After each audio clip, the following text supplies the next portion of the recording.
안녕하세요, 여러분. 환영하고 축복합니다. 166일 차입니다. 새 하늘과 새 땅이라는 주제로 하나님 말씀 함께 나누겠습니다. 오늘은 이사야서 이제 마지막을 우리가 장식하게 되겠습니다. 이사야 64장에서 66장까지 말씀을 함께 나누겠습니다. 우리 먼저 기도하겠습니다. 사랑의 하나님 감사합니다. 오늘 또 주의 말씀 앞에 함께 해주시니 감사합니다. 하나님, 우리가 오랫동안 이제 이사야서를 보아왔습니다. 하나님, 그 이사야 뒤에 있는 하나님의 마음은 정말로 사랑의 마음이었습니다. 그의 백성이 하나님을 외면하고 떠나갔을 때 하나님 이사야를 보내서 돌아오라 돌아오라 그렇게 외치십니다. 하나님, 돌아오지 않는 그들을 향해서 때려서라도 그들을 하나님 앞에 돌아오기를 원하셨습니다. 하나님, 그렇지만 돌아오지 않는 그들을 향하여서 하나님 심판을 명할 수밖에 없었습니다.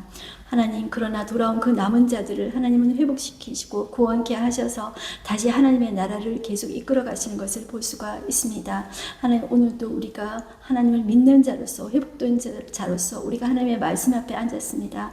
그러나 우리가 오늘 하루도 살아갈 때 우리가 하나님의 은혜가 없이는, 하나님께서 우리를 회복해 주시는 그 은혜가 없이는 우리가 오늘도 살아갈 수가 없습니다. 하나님, 오늘도 말씀 앞에 앉았사오니 주여, 성령께서 우리의 눈과 귀를 열어주셔서 하나님, 이사야를 통하여서 말씀하신 그 하나님께서 말씀이 들려질 수 있도록 이 시간에도 성령 하나님 주장해 주십시오. 예수님의 이름으로 기도드렸습니다. 아멘.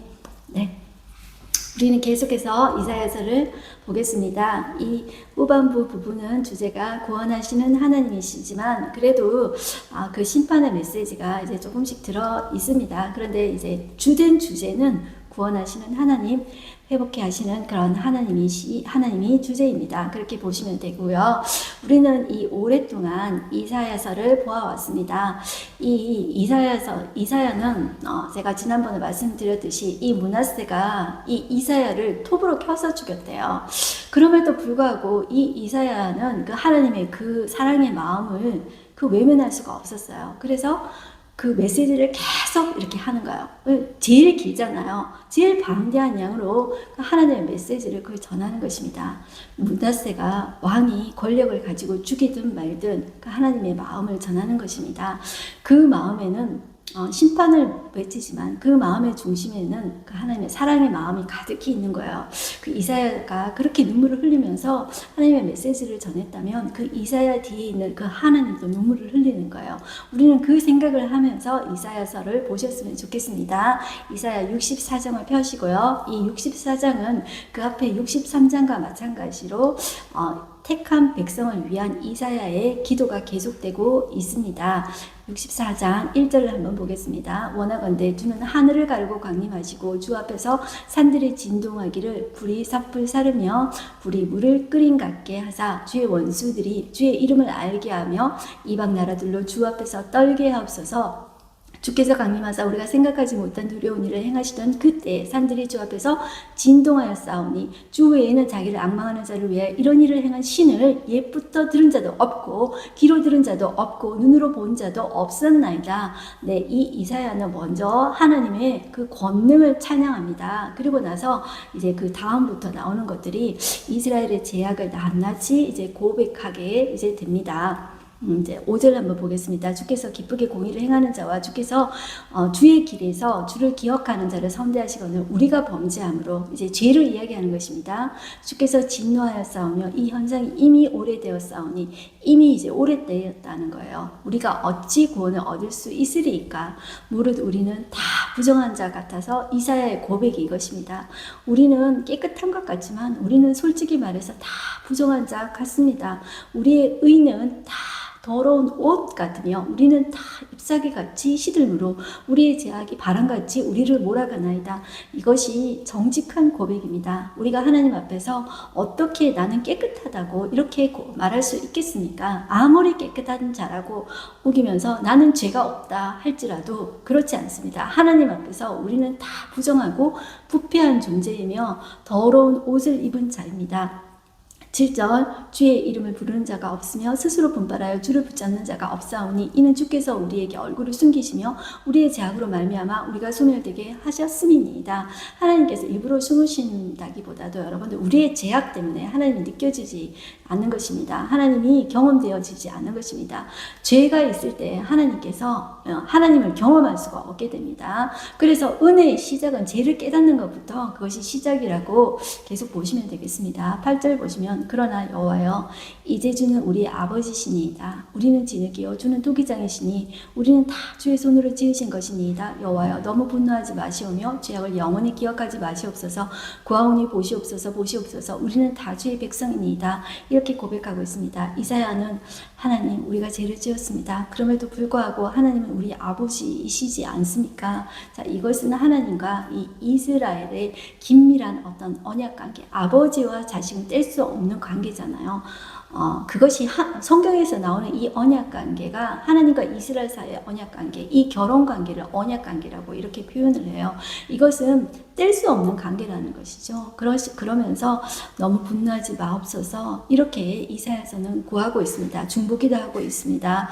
자, 그러면서 구하오니 보시옵소서 보시옵소서 우리는 다 주의 백성입니다. 이렇게 고백합니다. 자, 주의 거룩한 성읍들이 광야가 되었으며 시온이 광야가 되었으며 예루살렘이 황폐였나이다. 자, 이렇게 고백하고 있습니다. 그리고 이 성읍들이 광야가 되고 예루살렘이 황폐하게 되고요. 11절 중간에 보면 성전이 불에 탔습니다. 이것은 예루살렘 성전은 그 유다의 중심입니다. 그러니까 성전이 불탔다 그러면 다 망했다는 것입니다.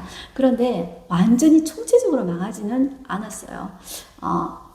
완전히 하나님께서 완전히 망하게 하신 것이 아니라 벌받는 중이라는 것이죠. 이런 상황에서 이 이사야서는 주여 하고 우리를 불쌍히 여겨 주시옵소서. 하나님은 우리 아버지 아니십니까? 하나님은 토기장이시고 우리는 하나님께서 만드신 그릇입니다. 이렇게 기도하고 있습니다. 그래서 하나님 우리를 고쳐 주시옵소서 이렇게 이사야는 기도하고 있습니다. 12절 여호와여 일이 이러하거늘 주께서 아직도 가만히 계시하시나이까? 주께서 아직도 잠잠하시고 우리에게 심한 괴로움을 받게 하시려나이까? 네, 이사야는 약간 위협도 하는 것 같아요. 하나님 앞에 이렇게 이제 중보 기도를 하고 있습니다. 65장을 한번 보겠습니다. 이 65장도 이 65장, 66장 이 끝부분이 아니겠습니까? 지금까지 어떤 내용을 총재 정리하는 그런 내용이라고도 할 수가 있겠습니다. 1절 보시면 나는 나를 구하지 아니하던 자에게 물음을 받았으며 나를 찾지 아니하던 자에게 찾아냄이 되었으며 내 이름을 부르지 아니하던 나라에 내가 여기 있노라 내가 여기 있노라 하였노라. 자, 이 말이 무슨 말일까요? 하나님은 이때까지 이렇게 이스라엘에게 내 백성에게 이렇게 했대요. 그들이 나를 떠나서 그들이 나를 구하지 않았어도 물음을 받았다. 이 말이 좀 어렵죠? 자, 이게 영어 표현으로 보면 네가 나를 구하지 않았어도 내가 나를 나타냈어. 영어로 이렇게 표현되어 있습니다. 내가 나를 나타냈다는 거죠. 그리고 네가 나를 찾지 않아도 내가 너에게 찾아냄이 되었어. 그리고 네가 내 이름을 부르지 않아도 내가 여기 있노라 내가 여기 있노라 두 번이나 이렇게 이야기를 해요. 그리고 2절에도 보면 하나님이 더 적극적으로 이들에게 계속 손을 내밀었다고 이야기를 해요. 2절 보시면 내가 종일 손을 펴서 양손을 펴서 자기 생각을 따라 옳지 않은 길을 걸어가는 패역한 백성들을 불렀어요. 이 백성들이 하나님을 버리고 떠나갔으니까 패역하지 않습니까? 그런데 계속 돌아오라고 두 손을 벌려가지고 계속 돌아오라고 계속 하나님 불렀다는 것입니다. 3절 보시면 곧 동산에서 제사하며 벽돌 위에서 분향하며 내 앞에서 항상 내 노를 일으키는 백성이라. 이 패역한 백성은요 여러분들 제사도 하고 분향도 하고 그래요. 그런데 자기 마음대로 동산에서 하고요. 이제 산당에 있는 그런 동산에서 막 하고 편의주의로 이렇게 하나님 앞에 제사 드리는 것 같지만 이것은 올바른 제사가 아니죠. 그러니까 혼합주의예요. 혼합 종교입니다. 그리고 하나님께 분향해야 되는 장소는 따로 있어요. 그런데 자기 마음대로 그냥 벽돌 위에서 이렇게 분향하는 이런 행위는 예배 행위를 하는 것 같지만 자기 마음대로 편의주의로 이렇게 예배 행위를 하는 것이죠. 그러면서 4절 볼게요. 그들이 무덤 사이에 앉으며 은밀한 처소에서 밤을 지내며 돼지고기를 먹으며 가증한 것들의 국을 그릇에 담으면서 자 무덤에 앉는다는 것이죠. 이 무덤은 율법에 보면 부정한 곳입니다. 주로 이 영매들이나 흑막술을 하는 사람들이 이제 이런 곳에 앉죠. 그리고 이 율법에서 돼지고기는 이 금하는 음식이지 않습니까? 부정한 음식인 거예요. 그런데 이런 것을 먹을 뿐만 아니라 이제 국도 이제 담는 거예요. 그러면서 어떻게 이야기하냐면 5절 사람에게 이르기를 너는 내 자리에 서 있고 내게 가까이 하지 말라. 나는 너보다 거룩함이라. 자, 자기는 이렇게 부정한 행동을 하면서 자, 이 혼합적인 하나님께서 기뻐하지 않으시는 그런 제사의 행위를 하면서도 종교의 행위를 하는 것입니다. 예배의 행위를 하는 것입니다. 자기 나름대로는 그렇게 하면서 나는 거룩하다. 너는 거룩하지 못해. 그러니 내게 가까이 하지 말라. 너는 부정해. 이렇게 손가락질 한다는 것이죠. 자, 이것이 얼마나 잘못된 것입니까? 자, 이런 자들은 내 코에 연기요. 이 코에 연기가 나오면 못 견디잖아요. 이 코는 또 분노를, 코에서 막 연기가 나온다는 것은 분노를 상징하기도 하는 표현입니다. 종일 타는 불의로다. 이렇게 이제 말하고 계십니다. 6절 보라. 이것이 내 앞에 기록되었으니 내가 잠잠하지 아니하고 반드시 보응하되 그들의 품에 보응하리라. 자, 하나님께서는 이러한 이들의 모습에 대해서 하나님께서는 보응하시겠다고 반드시 보응하시고 그의 품에 보응하시겠다고 말씀하고 계십니다. 7절 너희의 죄악과 너희 조상들의 죄악은 한 가지니 그들이 산 위에서 분양하며 작은 산 위에서 나를 능욕하였습니다. 그러므로 내가 먼저 그들의 행위를 헤아리고 그들의 품에 보응하리라. 또 이제 말씀하시죠. 보응하시지만 하나님께서는 완전 망하게 하시지는 않습니다. 하나님은 남은 자를 남겨두세요. 그래서 여러분들 8절 중간에 보시면 이런 표현이 나옵니다. 남은 자를 남겨두는데 나도 내 종들을 위하여 그와 같이 행하여 다 멸하지 아니하고 그러니까 남은 자를 남겨둔다는 거예요. 다 멸하지 아니하고 9절 내가 야곱에게서 씨를 내며 유다에게서 나의 산들을 기업으로 얻을 자를 내리니 내가 택할 자가 자, 이 하나님께서 택한 자가 남은 자입니다. 이를 기업으로 얻을 것이요 나의 종들이 거기에 살 것이라. 남은 자를 통해서 하나님은 하나님의 나라를 계속 이끌어 가시게 됩니다. 11절 오직 나 여호와를 버리며 나의 성산을 잊고 가섹에 상을 베풀며.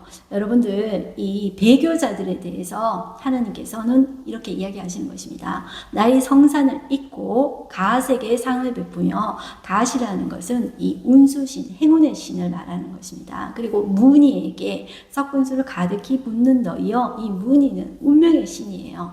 그러니까 운수신, 행운의 신, 운명신, 자 이런 존재들에게 자 이렇게 종교 행위를 하는 것입니다. 하나님에게도 그냥 혼합 종교식으로 제사 지내고 자 이런 신들에게도 이제 한다는 것이죠. 그런 사람들에 대해서 하나님께서 심판하신다고 말씀하고 있습니다. 12절 보시면 내가 너희를 칼에 붙일 것인지 다 굽부리고 죽임을 당하리니 이는 내가 불러도 너희가 대답하지 아니하며 내가 말하여도 듣지 아니하고 나의 눈에 악을 행하였으며 내가 즐겨하지 아니하는 일을 택하였습니다. 자 이렇게 말하고 계십니다. 16절 보겠습니다. 이러므로 땅에서 자기를 위하여 복을 구하는 자는 진리의 하나님을 향하여 복을 구할 것이요 땅에서 맹세하는 자는 진리의 하나님으로 맹세하리니 이는 이전 환난이 잊어졌고 내 눈앞에 숨겨졌음이니라. 자, 하나님은 그 전에 하나님께 돌아오지 않는 자를 향하여서 이렇게 복과 저주 이렇게 교차로 대조해서 이야기를 하고 있고요. 이제 하나님께서는 이러므로 너희를 위하여서 진리의 하나님을 향해서 돌아오라. 그리고 그 진리의 하나님을 향해서 복을 구해라. 그리고 그 진리의 하나님을 향해서 맹세해라. 이렇게 말씀하고 계십니다. 네, 그리고 하나님은 이 남은 자들을 통하여서 새 하늘과 새 땅을 창조하실 것을 말씀하고 계십니다. 17절 보시면 보라 내가 새 하늘과 새 땅을 창조하나니 이전 것은 기억되거나 마음에 생각나지 아니할 것이라.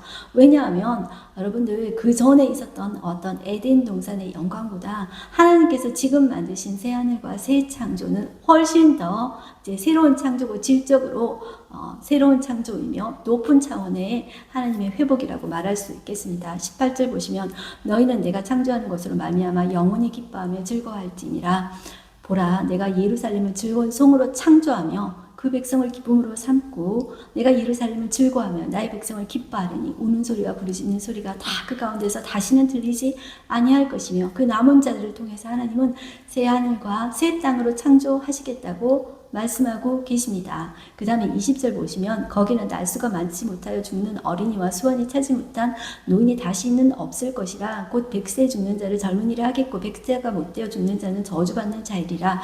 자, 우리는 이 말씀을 보면 하나님이 이것이 예수님 재림 때도 이렇게 동일하게 이어지지 않습니까? 새하늘과 새 땅 창조되면 영원히 우리가 예수님과 함께 영원히 사는 거 아니야? 이렇게 이제 생각할 수 있는데, 뭐 그러면 100세 죽는 자를 젊은이라 하겠고 100세가 못 되어 죽는 자는 저주받는 자리라, 그러면 100세에 또 죽을 수 있다는 말이네? 이렇게 이제 글자 그대로 이렇게 생각할 수 있는데요. 자, 이 말씀은 어떤 인간의 수명이 뭐 되게 오래일 것이다, 얼마가 될 것이다, 이런 말이 아니라, 이 말이 지금 뜻하는 것은 이사야가 상상하는 최상의 그림을 이야기하는 것입니다. 이 새 시대에는 그 누리는 복이, 생명의 복이 얼마나 풍성한지, 이사야 때가 이제 그 100세 그러면 아주 이사야가 상상하기에 이제 긴 거예요. 그래서 이사야의 그 당시의 표현으로 최상의 그림을 제시한 것이라고 그렇게 보시면 돼요. 그래서 이것이 죽는다 이런 표현이 아니라는 것을 여러분들 생각해 주시면 좋겠습니다. 그래서 새 예루살렘에서 누릴 복에 대해서 이야기하고 있는데요. 21절 보시면 그들이 가옥을 건축하고 그 안에 살겠고 포도나무를 심고 열매를 먹을 것이며 그들이 건축한 데에 타인이 살지 아니할 것이며 그들이 심은 것을 타인이 먹지 아니하리니 이는 내 백성의 수완이 나무의 수완과 같겠고 내가 택한 자가 그 손으로 일한 것을 길이 누릴 것이며. 자, 이런 표현은 신명기 28장에 보면 광야 2세대와 하나님께서 언약을 맺으세요. 모압 언약을 맺으시는데 순종하여 받는 복이 나오는 이 카테고리가 여기 다 나오는 거예요. 그래서 요 복이 다 나온다 이렇게 보시면 되겠어요. 그 다음에 23절 보시면 그들의 수고가 헛되지 않겠고 그들이 생산한 것이 재난 당하지 아니하리니 그들은 여호와의 복된 자손, 복된 자의 자손이요. 뭐 이게 복이야. 그래도 수고를 하네. 수고가 헛되지 아니하고 이게 무슨 복이야. 이렇게 생각할 수 있지만 여러분들, 인간이 선악과를 따먹고 나서 죄를 짓고 나서요, 이 모든 관계가 다 파괴됐습니다. 사람과 사람과의 관계뿐만 아니라 이 하나님과 하나님과의 관계 파괴된 것이죠. 그리고 사람과 사람 사이 서로의 관계도 파괴됐어요. 이 아담과 하와 서로 이 부부 시간의 관계도 파괴됐어요. 그뿐만 아니라 피조물과의 관계도 다 파괴됐어요. 그러니까 아무리 수고하고 땀을 흘려도 내가 수고한 만큼 결실을 얻지 못하는 거예요. 자, 그런데 수고가 헛되지 않고 생산한다. 이 말은 그것이 타락 이전의 창조 질서를 회복한다. 이런 말로 여러분들 보시면 되겠습니다. 그래서 이사야가 할 수 있는 이제 가장 풍성한 그런 그림을 이제 이사야의 말로 하나님께서 물론 그 마음을 주셨지만, 자, 하나님께서 예언을 해 주셨지만 여러분들 쓸 때, 이사야가 쓸 때 받아쓰기를 한 것이 아닙니다. 이사야의 영혼 속에 들어가셔서 하나님께서 이사야의 삶을 통해서, 이사야의 전생애를 통해서 하나님께서 쓰신 것입니다. 이사야의 약점도 쓰시고 그것을 통해서 이제 하나님께서 쓰신 것입니다. 그래서 이 성경을 쓸 때 기계적으로 성경을 썼다고 하지가 않아요. 그래서 하나님께서 그 이사야 전체를 쓰셨다 이렇게 보시면 돼요. 그러니까 이사야가 할 수 있는 언어적인 표현도 풍부한 것도 있지만 한계도 있단 말이에요. 그 한계를 쓰셨어도 이사야가 표현할 수 있는 최상의 것으로 지금 이사야는 지금 표현하고 있다. 새하늘과 새 땅을 표현하고 있다. 이렇게 보시면 되겠습니다. 자, 그리고 25절 보시면 이리와 어린 양이 함께 먹을 것이며 사자가 소처럼 짚을 먹을 것이며 뱀은 흙을 양식으로 삼을 것이니 나의 성산에서는 해함도 없겠고 상함도 없으리라. 여호와께서 말씀하시니라. 자, 우리 이거 전에 좀 봤었죠? 자, 이 회복은 단지 물리적인 어떤 회복, 물질적인 회복뿐만 아니라 깨어진 모든 피조물과의 관계도 이제 다 회복되는 것입니다. 그러니까 하나님과의 관계, 수직적인 관계, 그리고 사람과 사람과의 관계, 사람과 피조물의 관계, 이런 관계들도 하나님께서 다 새롭게 하신다는 것이죠. 언제? 새하늘과 새 땅이 이룰 때, 우리 구주 예수 그리스도께서 재림하실 때 그렇게 하신다는 것입니다. 그 다음에 이제 66장이 제일 마지막입니다. 자, 여호와께서 민족들을 심판하시다 이런 내용이 나오는데요. 자, 이 심판의 메시지와 소망의 메시지가 이제 함께 있습니다. 심판과 구원은 이제 동전의 양면 같이 이렇게 함께 갑니다. 그 심판 안에도 하나님의 사랑이 들어있고요. 구원 안에도 하나님의 사랑이 들어있어요. 자, 1절 볼게요. 여호와께서 이와 같이 말씀하시되 하늘은 나의 보좌요 땅은 나의 발판이니 너희가 나를 위하여 무슨 집을 지으랴? 내가 안식할 처소가 어디랴? 자, 이 말은 솔로몬이 성전 지을 때 기도하면서 했던 말입니다. 하늘이 하나님의 의자라는 거예요. 하늘, 저 위에 있는 하늘이, 이 우주가 하나님의 의자입니다. 그리고 땅은 하나님이 이제 앉으실 때 발판이 된다는 것이죠. 그러니까 그 하나님을 어떻게 그 성전 안에 가둘 수가 있겠습니까? 이 말을 옛날에 우리가 신약에 스데반도 이런 말을 썼습니다. 하나님을 어떻게 어떤 성전이라는 공간 안에 가둘 수 있겠습니까? 이 말을 썼습니다. 그만큼 하나님은 광대하신 그 하나님이라는 것입니다. 자, 너희가 나를 위하여 무슨 집을 지으랴? 내가 안식할 처소가 어디랴? 그럴 필요가 없다는 거죠. 하나님이 우리에게 성전 지으라, 건물을 원하실까요? 하나님이 원하시는 것은 무엇일까요? 하나님을 아는 거예요. 하나님이 어떤 분이신지 알고 하나님과 교제하기를 원하시는 분이 하나님이라는 것입니다.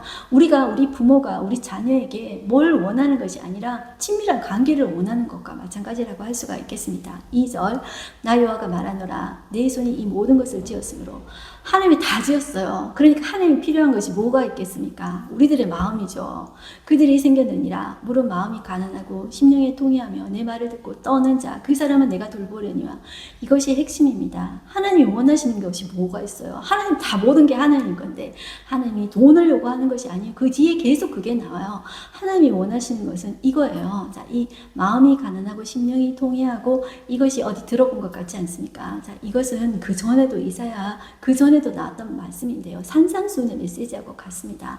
그러니까 이 가난하다는 것은 어떤 물질적으로 가난하다 뭐 그럴 수도 있겠지만 내 마음이 하나님 아니면 안 되는 거죠. 내 마음이 다른 건 다 필요 없어요. 하나님 아니면 안 되는 거 그게 있어요. 그런 사람이 복된 사람입니다. 내가 잘 먹고 잘 살아서 하나님 필요 없어요. 그런 사람은 그 부자가 그 부가 독이 됩니다. 여러분들 그래서 하나님 아니면 안 되는 거 그것이 우리 가운데 있다. 그러면 그게 복이군요. 하나님 그게 복이군요. 이것 때문에 내가 하나님 가까이 할 수 있게 되었군요. 그 사실에 저와 여러분이 감사했으면 좋겠습니다. 그리고 심령에 통회하며 내 말을 듣고 떠는 자, 하나님의 말씀 앞에 떠는 자, 그것이 하나님이 복이 있다는 거예요. 그 사람을 하나님 어떻게 하신다고요? 돌보신대요. 그런데 반면에 3절 한번 보실까요? 소를 잡아 드리는 것은 살인함과 다름이 없이 하고 어린 양으로 제사 드리는 것은 개의 목을 꺾음과 다름이 없이 하며 드리는 예물은 돼지의 피와 다름이 없이 하고 분향하는 것은 우상을 찬송함과 다름이 없이 행하는 그들은 자기의 길을 택하며 그들의 마음은 가증한 것을 기뻐한 즉 하나님께서 이거를 원하는 게 아니라는 거예요. 종교 행위로 마음 없는 제사 이런 거를 하나님께서 원하지 않는 거예요. 하나님은 우리 예배자의 마음 중심을 보십니다. 자, 이들은 하나님을 예배한 것이 아니라 자, 소를 잡아드리고 이런 종교 행위를 하는 것은 이 종교 행위를 통해서 하나님을 조정하려고 하는 것이죠. 이것은 결국 하나님을 예배하는 것이 아니라 자기가 중심에 있어서 나를 예배하는 것이라고 할 수가 있겠습니다. 5절 보겠습니다. 여호와의 말씀으로 말미암아 떠는 자. 아까도 이야기했죠. 내 말을 듣고 떠는 자. 5절에 또 이야기하고 있어요. 하나님의 말씀으로 떠는 자. 이 사람이 복된 자입니다. 떠는 자들아 그의 말씀을 들을지어다. 이르시되 너희 형제가 너희를 미워하며 내 이름을 말미암아 너희를 쫓아내며 이르기를. 자, 이 너희 형제는 어떤 형제냐면 앞에서 종교 행위를 하는 사람이죠. 마음이 없는 제사를 드리고 소를 잡아드리고 뭐 각종 어린 양을 잡아드리고 제사 행위를 하는데 마음 없이 하는 사람 있죠. 종교인입니다. 자, 이런 사람들이 하나님 말씀 앞에 떠는 자를 미워하는 거예요. 마치 옛날에 가인이 아벨을 미워하잖아요. 그거 비슷한 것 같아요. 저는 이거 뭐 누구가 말한 건 아닌데 제가 느끼기에 그런 것 같아요. 자, 미워하는 거예요. 미워해서 내 이름으로 말미암아 너희를 쫓아내요. 쫓아내면서 이런 말을 해요. 여호와께서는 영광을 나타내사 그 기쁨을 우리에게 보이시기를 원하노라. 이 말이 조금 어렵지 않습니까, 여러분들? 자, 어려운데 제가 조금 설명을 하면은요. 여호와가 과연 영광을 나타내사 너희를 기뻐하실까? 이렇게 의문을 내면서 너희 너 안 기뻐할 거야. 자, 이렇게 하면서 조롱 섞인 말을 한다는 것입니다. 하나님 말씀 앞에 떠는 자를 향해서 하나님 뭐 너희도 그거 하는 거 기뻐하실까? 이렇게 하면서 조롱하는 것입니다. 이 반어법을 써가면서 안 기뻐해. 이런 식으로 그걸 조롱하는 거예요. 그거 뭐 말씀 그거 해봤자 뭐하니? 이러면서 교회 안에서도 이제 그 당시에 그렇게 했다는 것이죠. 이 성전 안에서도 그냥 그렇게 뭐 마음 써가면서 할 필요 있어? 하나님께서 기뻐하실까? 뭐 하나님께서 그것 가지고 영광 받으실까? 이러면서 이제 그 조소 어린 그 말을 한다는 것이죠. 그러면서 진짜 그 말씀 앞에 떠는 자를 쫓아낸다고 합니다. 그러나 자, 하나님께서 이렇게 이야기해요. 그들은 수치를 당하리라 하셨느니라. 하나님께서 그들을 반전시켜서 수치를 당하게 하겠다고 말씀하고 있습니다. 자, 6절 떠드는 소리가 성읍에서부터 들려오며 목소리가 성전에서부터 들리니 이는 여호와께서 그의 원수에게 보응하시는 목소리로다. 과연 그 말씀 앞에 떨지 않고 종교적인 행위를 하면서 하나님을 믿는, 하나님 말씀 앞에 떠는 자들을 향해서 무시하고 조롱하고 밀어내려고 하고 쫓아내려고 하는 자를 향해서 하나님께서는 그들을 원수라고 칭하시면서 그들에게 보응하시겠다고 성전에서부터 그 목소리가 왁자지껄하게 들리면서 떠드는 소리처럼 들리면서 하나님께서 그들을 보응하시겠다 이렇게 이야기하고 계십니다. 그 다음에 7절부터는 하나님께서 이 공동체를 향해서 시온 공동체라고 이야기해요. 그래서 7절 보시면 시온은 진통을 하기 전에 해산하며 고통을 당하기 전에 나말을 낳았으니 이러한 일을 들은 자가 누구이며 이러한 일을 본 자가 누구이냐. 자, 이것은 이 말이 좀 어렵죠. 왜 하나님 갑자기 해산하는 여인, 갑자기 진통하고 해산하는 여인 이런 이야기를 할까 했을 때 잠깐 설명을 하자면 이건 거예요. 옛날에 이 시온, 이 예루살렘, 이 유다 공동체는요 해산하지 못했어요. 자, 생명을 낳지 못했어요. 부패했기 때문이죠. 그런데 이제는 해산하고 아기를 낳는다는 것이죠. 이것은 하나님께서 회복하실 것을 다시 이야기하고 있다고 여러분들 보시면 되겠습니다. 자, 그러면서 이 나라가 여러분들 8절 중간에 보시면 나라가 어찌 하루에 생기겠으며 민족이 어찌 한순간에 태어나겠느냐. 그러나 시온은 진통하는 즉시 그 아들을 순산하였도다. 하나님께서 이제 자식을 쑥쑥쑥쑥 낳게 하겠다. 자, 이제 회복시키겠다. 해산하는 여인의 이미지를 통해서 이 시온 공동체를 이런 식으로 회복하겠다. 이렇게 이제 말씀해 주시는 거예요. 9절 보시면 여호와께서 이르시되 내가 아이를 갖도록 하였은즉 해산하게 하지 않겠느냐? 아니하겠느냐? 내 하나님이 이르시되 나는 해산하게 하는 이 이제 어찌 태를 닫겠느냐 하시니라. 하나님께서 이렇게 이제 회복시키신다. 순산하게 하겠다. 생명을 낳게 하겠다. 회복시키겠다 이렇게 하시는 거예요. 그러니까 이 진통하는 즉시 여러분들 해산하지 않잖아요. 그런데 이 말은 하나님의 회복이 그처럼 하나님의 회복이 여러분들 언제 회복해줘? 언제 구원시켜줘?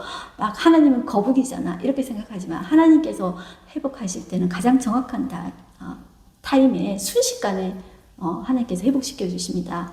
그걸 우리가 경험해야 돼요. 저도 이제 그런 것들을 제 인생에서 몇 번씩 경험했는데요.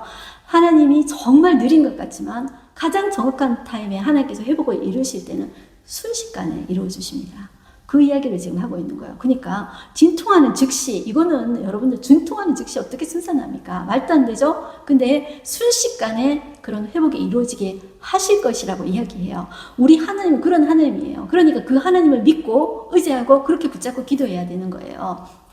자, 그러면서 하나님께서 그 구원받은 성도는 마치 어머니 품에 안긴 아기처럼 묘사하면서 이제 설명을 하고 있어요. 그래서 11절도 보시면 너희가 젖을 빠는 것 같이 그 위로하는 품에서 만족하겠고 젖을 넉넉히 빤 것 같이 그 영광의 풍성함으로 말미암아 즐거워하리라. 자, 이 마치 이제 정말 어머니 품에 안긴 이 아기같이 젖을 빨고 넉넉하게 이제 기뻐하고 즐거워하는 아기처럼 하나님께서 회복시키겠다 이렇게 말씀하고 계시는 것입니다. 12절 여호와께서 이와 같이 말씀하시되 보라 내가 그에게 평강을 강같이 그에게 문날의 영광을 넘치는 시내같이 주리니 너희가 그 성읍의 젖을 빨 것이며 너희가 옆에 안기며 그 무릎에서 놓을 것이라. 자, 이렇게 하나님께서 말씀하고 계시는 것입니다. 자, 그리고 14절 보시면 너희가 이를 보고 마음이 기뻐서 너희 뼈가 연한 풀의 무성한 같으리라. 여호와의 손은 그의 종들에게 나타나겠고 그의 진노는 그의 원수에게 닿으리라. 자, 하나님께서는 이러한 복은 그의 신실한 종들에게 주시는 것이고 하나님을 대적하는 자 있죠. 말씀 앞에 떨지 않고 오히려 말씀 앞에 떠는 자들을 쫓아내려고 하는 그런 사람들 있죠. 그런 사람들에게서는 하나님께서 계속 보응하신다 이런 표현을 하고 있어요. 그 다음에 15절부터 계속되는 것은 하나님께서 이제 불을 둘러싸야 강림하신다 이런 표현들은 하나님께서 심판주로서 이렇게 서실 것을 이야기하고 있어요. 그가 혁혁하는 위세로 노여움을 나타내시며 맹렬한 화염으로 책망하실 것이라. 이것은 심판주로 임하실 하나님의 모습을 이야기하고 계시는 것입니다. 자, 이렇게 보시고요. 18절로 한번 넘어가겠습니다. 18절 내가 그들의 행위와 사정을 아노라. 때가 이르면 문나라 언어가 다른 민족들을 모으리니 그들이 와서 나의 영광을 볼 것이며 내가 그들 가운데서 징조를 세워서 그들 가운데 도피한 자를 여러 나라고 다시스와 뿔과 활을 당기는 룻과 이 룻은 어디냐면 북아프리카 쪽에 있는 리비아, 리디아 이런 나라를 말합니다. 및 두발과 야완. 이 두발과 야완은 이제 야벳 족속이죠. 자, 이 사람들은 이제 유럽 족속들의 사람들입니다. 그러니까 이제 먼 곳에 있는 사람들, 다시스는 스페인인지 아시죠? 자, 달시스 이렇게 해서 또 나의 명성을 듣지도 못하고 나의 영광을 보지도 못한 먼 섬들로 보내리니, 자, 이런 하나님의 구원의 역사는 이 이스라엘뿐만 아니라 이 남은 자들을 통해서 회복시키시고, 자, 이런 먼 나라들까지 확대된다, 이것을 이야기하고 있습니다. 자, 그들이 나의 영광을 문 나라에 전파하리라. 나 여호와가 말하노라. 이스라엘 자손이 예물을 깨끗한 그릇에 담아, 자, 여호와의 집에 들인같이 그들이 너희 모든 형제를 문나라에서 나의 성산 예루살렘으로 말과 수레와 교자와, 이 교자는 낙타 등이 이끄는 이 차 같은 걸 말합니다. 덮개가 있는 마차 같은 걸 말합니다. 노새와 낙타에 태워다가 여호와께 예물로 드릴 것이요. 누가? 자, 아까 그 사람들 있죠. 이방 민족을 말합니다. 다른 하나님을 알지 못하던 이방인들이 예루살렘을 세우는데, 섬기는데 헌신하는 모습을 뜻해요. 그런데 뭘 가지고? 예물을 가지고 깨끗한 그릇에 담아가지고 온다는 것이죠. 자, 그러면서 21절 보면 나는 그 가운데 택하여 제사장과 레위인을 삼으리라. 자, 이것은 유대인만 한다는 것이 아니라 하나님께 돌아오는 이방인조차도 하나님께서는 그들로 하나님께 돌아오는 자들을 제사장과 레위인을 삼으리라고 말씀하고 계시는 것입니다. 22절 내가 지을 새하늘과 새 땅이 내 앞에 항상 있는 것 같이 너희 자손과 너희 이름이 항상 있으리라, 영원히 있으리라고 말씀하고 계십니다. 자, 그러면서 하나님께서 이들이 예배 공동체로 예배하리라, 이것을 이야기하고 있는 거예요. 그러니까 절기 이야기하죠. 23절 보면 여호와가 말하노라. 매월 초하루와 매 안식일에 모든 혈육이 내 앞에 나와 예배하리라. 자, 이것은 하나님께서 창세기 12장에 그 아브라함으로부터 이제 약속하신 그런 말씀 있죠. 모든 민족이 너로 인해서 복을 얻게 될 것이라. 그들이 나에게 돌아오리라. 그 말씀 있죠. 그 열방이 주께 돌아와서 예배하게 되는 것들이 여기 지금 끝부분에 일어나고 있는 거예요. 자, 이것이 이사야서 예언인데, 이것이 마지막 날에 예수님께서 오실 때, 새하늘과 새하늘이 완성되었을 때 여러분들 모든 민족과 각 나라에서 각 족속에서 예수 그리스도의, 자, 이름으로 인해서 구원함을 얻은 그 사람들이 그 나와서 하나님 앞에 예배 드리는 거예요. 예배가 지겨운 것이 아니라 예배가 기쁨이 되는 거예요. 그런 나라가, 영원한 나라가 임하실 거라는 것이죠. 자, 24절 그들이 나가서 내게 패역한 자들의 시체를 볼 것이라. 그 벌레가 죽지 아니하며 그 불이 꺼지지 아니하며 모든 혈육에게 가증함이 되리라.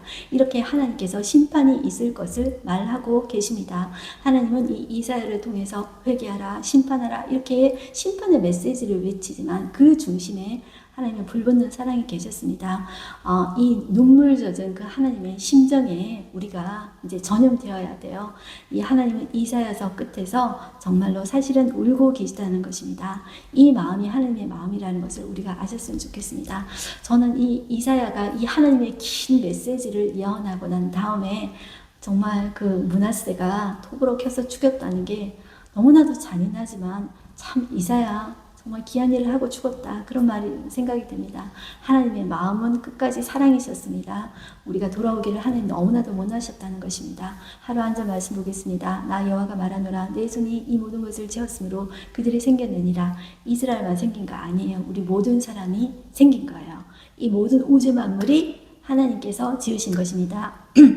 그러면서 하나님은 무릇 마음이 가난하고 심령에 통회하며 내 말을 듣고 떠는 자, 그 사람은 내가 돌보려니와, 이렇게 말씀하고 계십니다. 모든 것이 하나님의 것이기 때문에 하나님이 뭘 요구하는 것이 아니에요. 다만 우리의 마음이 가난한 것, 가난한 마음은 제가 말씀드렸죠. 뭐 돈이 없어서 가난한 거, 그런 것도 가난할 수가 있지만 어떤 마음이냐면 하나님 없으면 안 되는 거, 내 인생에 하나님 없이 안 되는 거, 그게 가난한 마음입니다. 하나님 앞에서 내 마음이 파산된 마음이에요. 조금이라도 있는 것이 아니라, 이 파산됐다는 것은 아무것도 없는 거예요. 하나님 앞에 나는 아무것도 없어요. 나는 하나님 아니면 아무것도 아니에요. 그런 마음을 가난한 마음이라고 한다는 것입니다. 그런 마음, 심령에 통회하고 내 말을 듣고 떠는 자, 그 사람은 하나님이 어떻게 하신대요? 돌보신대요. 자, 이것이 가장 큰 복입니다. 결국 하나님은 이 남은 자들을 통해서 하나님의 나라를 이끌어 가십니다. 저와 여러분이 그런 사람 되기를 갈망합니다. 오늘의 인사이트 보겠습니다. 하나님께서는 모든 것이 그분을 통해 존재하게 되었다고 말씀하십니다. 그러나 모든 창조물 중에서도 하나님은 마음이 겸손하고 회개하는 사람을 귀하게 여기십니다. 그분의 말씀에 떠는 사람 말이죠. 마치 하나님께서 내가 만든 모든 것 중에서 내가 테이블 위에 올려놓고 바라보면서 감탄하는 게 있어. 그것은 웅장한 산도 아니고 태양의 찬란한 빛이나 따뜻함도 아니야. 거대한 바다도 아니지. 그것은 바로 가난한, 마음이 가난한 자야. 그리고 나의 말에 떨며 응답하는 사람이야 하시는 것 같아요. 여러분들 지금도 하나님은 하나님의 그 말씀에 떠는 자, 그 하나님 아니면 안 되는 사람, 그 한 사람을 찾고 계십니다. 다른 모든 것이 있어서 하나님 나는 뭐 안 주셔도 돼요. 이런 사람은 하나님 필요하지 않습니다. 그런 사람을 하나님께서 때다 하시고 찾으시고 계십니다. 저와 여러분이 하나님께서 찾으시는 그런 사람 되기를 갈망합니다. 기도하겠습니다. 하나님 아버지 감사합니다. 오늘 이사야를 마치면서 우리는 그 이사야를 통한 그런 하나님 메시지를 들었습니다. 하나님 심판을 외치지만 그 마음속에 하나님의 불붙는 사랑이 있었습니다. 하나님은 하나님의 말씀 앞에 그 떨며 하나님의 말씀만을 갈망하기를 원하는 그런 사람을 찾고 계십니다. 그런 사람을 통해서 하나님은 회복시키시며 하나님의 나라를 이끌어 가실 것입니다. 그 나라는 영원한 나라입니다.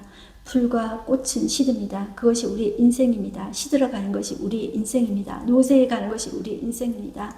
그러나 하나님의 말씀은 영원하며 하나님의 나라는 영원하다고 했습니다.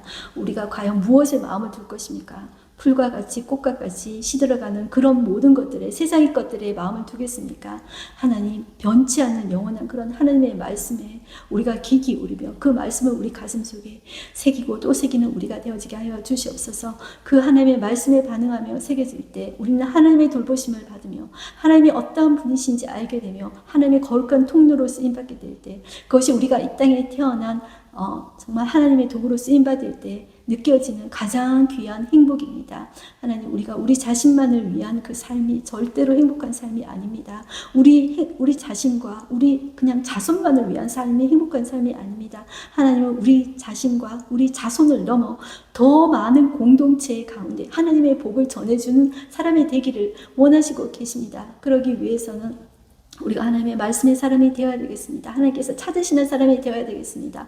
주여 우리가 하나님의 말씀 앞에 떠는 자, 하나님이 찾으시는 자 되게 하기 위해서 하나님 때로는 우리의 삶을 공고하게 하셔서 하나님만 붙잡게 하시고 하나님만 바라보게 하십니다. 그것이 복된 줄 알고 하나님 앞에 이 시간에도 엎드렸습니다.